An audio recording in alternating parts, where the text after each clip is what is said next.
My father died on a Tuesday morning in September. Heart attack at 68.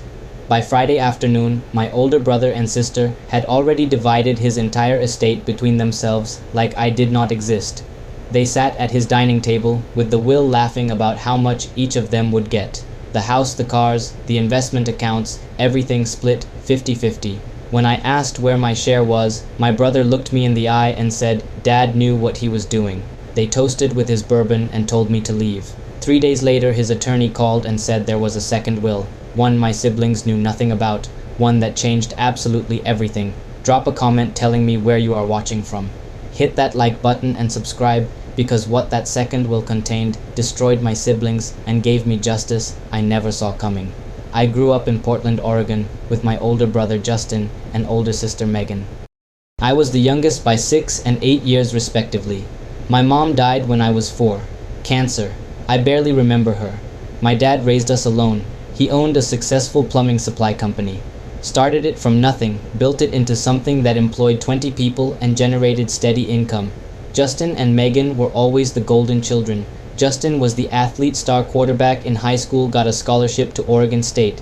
Megan was the academic straight A's valedictorian, went to Berkeley. I was the quiet one, the one who liked books and computers, the one who did not fit the mold Dad seemed to value. Dad and I had a complicated relationship. He was not abusive, just distant. He went to every one of Justin's games, helped Megan with college applications, but when I asked him to come to my robotics competitions or help me with programming projects, he was always too busy. Work, tired, next time, never came. Justin took over the family business when he was 25. Dad handed it to him without question, trained him, made him vice president, eventually partner. It was always understood Justin would inherit the company. Megan became a lawyer, married a doctor, lived in Seattle, successful, well off.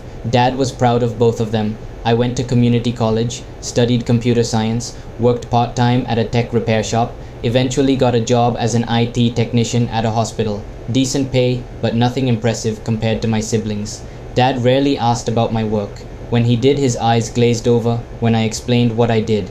He did not understand technology, did not value it the way he valued tangible businesses or professional degrees. The distance between us grew over the years. I would visit for holidays, sit quietly while Justin and Megan dominated conversation. Dad would ask them about business deals and legal cases. He would ask me if I was still fixing computers. That was it. No deeper interest, no real connection. When I was 32, I met someone. Her name was Emma. She was a nurse at the hospital where I worked. We dated for a year, got engaged. I invited Dad to meet her. He came to dinner once, was polite but uninterested. When we got married, he attended but left early, said he had work the next morning. Justin and Megan did not even come. Too busy. Emma and I moved to Boise, Idaho for her job. Better position, better pay. I found work at a tech company. We bought a small house, started building our life. I talked to Dad maybe 3 times a year. Holidays, his birthday, duty calls. The conversations were brief, surface level. He would ask how Emma was. I would say fine. He would say that was good. Then silence until we found a reason to hang up. Justin and Megan stayed close with Dad. They lived nearby, visited regularly, managed his life as he got older. I was not invited into that circle. I was the kid who moved away. The one who did not care enough to stay close. At least that is what they told themselves. 5 years into my marriage, Emma and I started trying for kids. It did not happen easily. We went through fertility treatments. It was expensive, emotionally draining. We did not tell my family. I did not want Dad's indifference or my siblings' fake sympathy. Emma's family was supportive. That was enough. Around that time, Dad's health started declining. High blood pressure, diabetes, a minor stroke at 65. Justin and Megan handled everything, medical decisions, finances. They did not ask for my input. I found out about the stroke 3 weeks after it happened, when Justin mentioned it casually on a holiday call. I asked why no one told me. He said they did not want to worry me since I was so far away. Translation, they did not think I mattered. I flew to Portland to see Dad after the stroke, spent 2 days there. He was recovering well, could walk, talk, seemed mostly himself. I tried to have real conversations, asked about his life, his health, his plans. He gave short answers, changed the subject to Justin's business success or Megan's latest case. I left feeling like I had wasted a plane ticket. Over the next 3 years, Dad's health continued to decline. More medications, more doctor visits. Justin and Megan managed it all, set up caregivers, handled bills. I offered to help financially. They said it was covered. I offered to visit more. They said Dad was fine and I did not need to disrupt my life. I accepted that. Probably should not have, but I did. Then came the call. September 15th, Justin on the phone. Dad had a heart attack that morning, died before the ambulance arrived. He was 68. I was 37. I had not seen him in over a year. I flew to Portland the next day. Emma came with me. We stayed at a hotel near Dad's house. The funeral was planned for Saturday. It was Tuesday. Justin and Megan were handling everything. I offered to help. They said they had it under control. I asked if there was a will. Justin said yes. Dad had everything organized. We would discuss it after the funeral. The funeral was small, about 50 people. Dad's employees, some old friends, my siblings and their families, Emma and me. The service was generic. Pastor who barely knew Dad talking about his hard work and dedication to family. Justin gave a eulogy, talked about learning the business from Dad, about carrying on his legacy. Megan spoke about Dad's strength and determination. Neither of them mentioned me. I did not speak, was not asked to, sat in the back with Emma and left as soon as it was over. We went back to the hotel. Emma said my family was cold. I said that was just how they were. She said it was not normal. I agreed, but said there was nothing I could do about it. Friday afternoon Justin called, said they were meeting at Dad's house to go over the will. 3 p.m. I needed to be there. I said I would. Emma asked if I wanted her to come. I said no. This was family business. She kissed me and said to call if I needed her. I arrived at Dad's house at 2:55 p.m. Justin and Megan were already there with their spouses, sitting in the living room like they owned the place, which I guess they thought they did. Justin poured himself a drink from Dad's bar. Megan was flipping through papers. They looked up when I walked in. No greeting, just acknowledgement. Justin said the lawyer could not make it, but had sent over Dad's will. He had a copy. We could go through it together. I sat on the couch. Justin opened the document, started reading. The will was straightforward. Dad's estate, valued at approximately $1.2 million, was to be divided equally between Justin and Megan. The house, the business, investment accounts, everything, 50-50. I waited for my name. It never came. Justin finished reading, looked up. I asked where my portion was. He said this was it. Dad left everything to him and Megan. I asked why. Megan said because they were the ones who took care of him, the ones who stayed close, the ones who earned it. I said I was his son too. Justin laughed, said barely, that I moved away, stopped visiting, stopped caring, that Dad knew who his real children were. I felt my face get hot, asked to see the will. Justin handed it over. I read through it. Dated 3 years prior. Clear language. Estate divided equally between Justin Alexander Hayes and Megan Louise Thompson. My name, Daniel Patrick Hayes, appeared nowhere. I was cut out completely. I asked if Dad said why. Megan said he did not owe me an explanation, that his will spoke for itself. Justin poured another drink, said I should probably leave, that they had things to discuss about selling the house and dividing assets. I stood up, asked if they felt good about this, about cutting out their brother. Megan said I cut myself out years ago when I chose to move away and build a life that did not include them. Justin said not to make this dramatic, that I was never really part of the family anyway. I walked out, got in my car, drove back to the hotel. Emma saw my face and knew. I told her everything. She was furious, said we should contest the will. I said based on what Dad had the right to leave his money to whoever he wanted. Emma said it was not right. I agreed, but said legal and right are not the same thing. That weekend, Justin and Megan started the process of estate settlement. I flew back to Boise on Sunday. Told Emma I did not want to think about it anymore. My father had made his choice. I had to accept it. Emma said she supported me but still thought it was wrong. I appreciated her but was too tired to fight.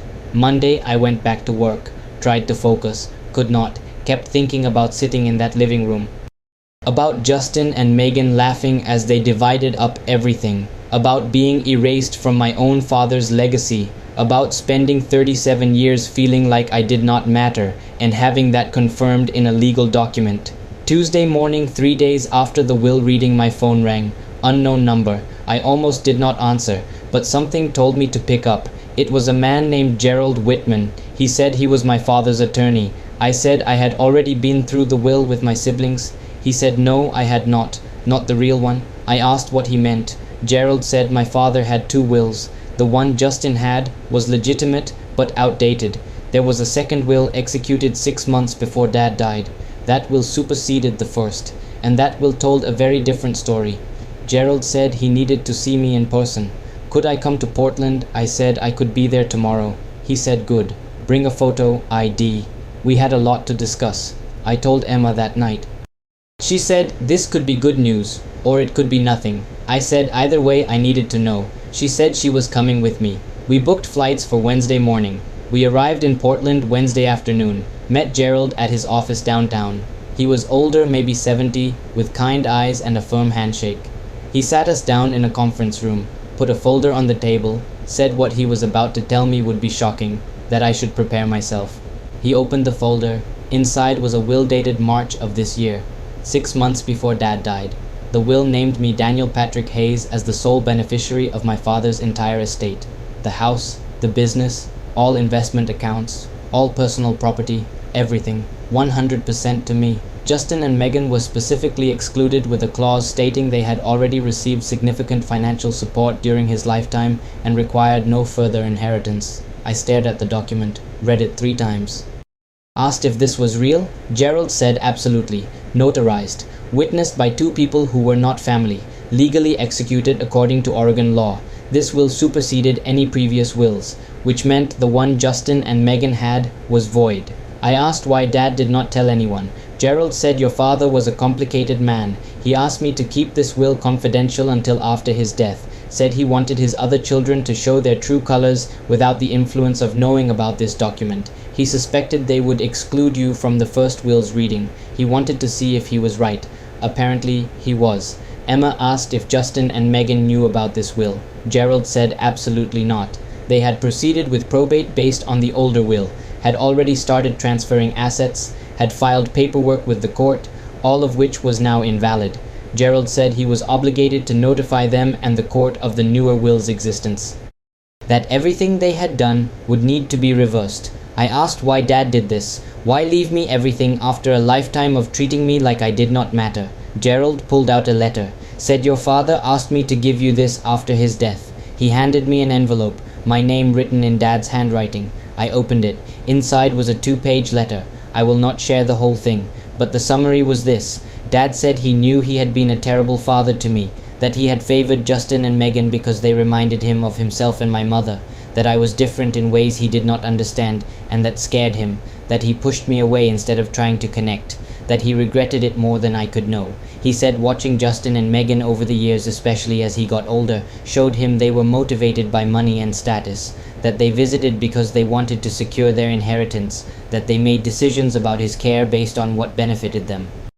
That he saw through it, but played along because he was lonely and they were all he had. He said I was the only one who never asked him for anything, never expected anything, moved away and built a life on my own without his help or approval. That he respected that even if he never said it, that he wanted to make things right the only way he knew how, by leaving me everything, by forcing Justin and Megan to face the consequences of their greed. The letter ended with an apology, said he knew this did not fix the past, but he hoped it gave me the future I deserved. He signed it Dad, not Love, just Dad. Even in death he could not quite get there, but it was something. I sat there holding that letter crying. Emma held my hand. Gerald gave me time. Finally I asked what happens next. He said he would file the second will with the probate court, notify Justin and Megan's attorney, halt all asset transfers, initiate the process of transferring everything to me as the rightful heir. He said they could contest it, but the will was airtight. They would lose. I asked how long the process would take. Gerald said a few months, assuming no major legal challenges, that I would need to decide what to do with the business, the house, everything, but it was all mine. He said my father had also left instructions that I was under no obligation to give Justin or Megan anything, that this was his decision and I should not feel guilty about it. Emma and I left that office in shock, sat in the car for 20 minutes not talking. Finally she said, "This is what you deserved." I said I never wanted the money. I just wanted a father who saw me. She said maybe this was his way of finally seeing me. I said maybe, but it was too late for it to matter the way it should have. Gerald filed the second will that afternoon. By evening, Justin's attorney had called him. By the next morning, Justin called me, screaming, demanding to know what I did, how I manipulated Dad, how I forged documents. I said I did not do anything, that Dad made his choice, that maybe they should have been better children. Justin said he would fight this. I said go ahead. Then I hung up. Megan called an hour later, crying, begging me to split the estate, saying it was not fair, that they had taken care of Dad, that I abandoned the family. I said they took care of him because they wanted his money. I abandoned nothing. I was pushed away, and Dad knew the difference. She called me selfish. I said rich coming from someone who toasted over cutting me out completely. Then I hung up on her too. The legal process took 4 months. Justin and Megan hired an attorney, tried to contest the will, claimed Dad was not of sound mind when he executed it. Gerald destroyed that argument with medical records showing Dad was sharp until the day he died. They tried to claim undue influence, could not prove it because I had barely seen Dad in his final years. They tried to claim the will was forged. Handwriting analysis and witness testimony confirmed it was legitimate. The judge ruled in my favor. The second will stood. Everything transferred to me. The house valued at $450,000. The business valued at $600,000. Investment accounts totaling $200,000. Cars, personal property, all of it mine. Justin and Megan were forced to return everything they had already taken. The house keys, the business documents, access to accounts, all of it. They were furious, humiliated. Their friends and the business community knew what happened, that they had tried to steal an inheritance and lost. Their reputations took a hit. I had decisions to make. The house I sold, did not want it.